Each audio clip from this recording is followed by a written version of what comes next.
जैसे ही बाबा साहब भीमराव अंबेडकर जी का नाम आता है तो कहते हैं कि ब्राह्मणों ने उनके साथ शोषण किया, ब्राह्मणों ने उनके साथ छुआछूत करी, ब्राह्मणों ने उनको पढ़ने नहीं दिया। यानी जैसे ही बाबा साहब का नाम आएगा यानी ब्राह्मणों में और दलितों में वैमनस्व की जो छवि है वो तुरंत हमारे मन में आ जाती है। ठीक है, ये आधा सच है, लेकिन आधा एक और सच है जो किसी ने हमको नहीं बताया।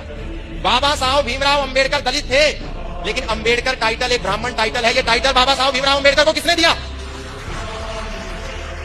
बाबा साहब भीमराव अंबेडकर के पास जब पढ़ने के लिए पैसे नहीं थे, धन नहीं था, संपत्ति नहीं थी, संसाधन नहीं थे, तो वो लंदन पढ़ने कैसे गए? उनको फंडिंग किसने दी?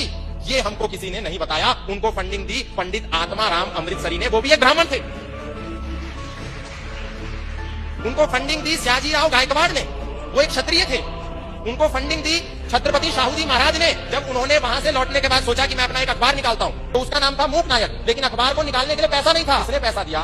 छत्रपति शाहूजी महाराज ने दिया।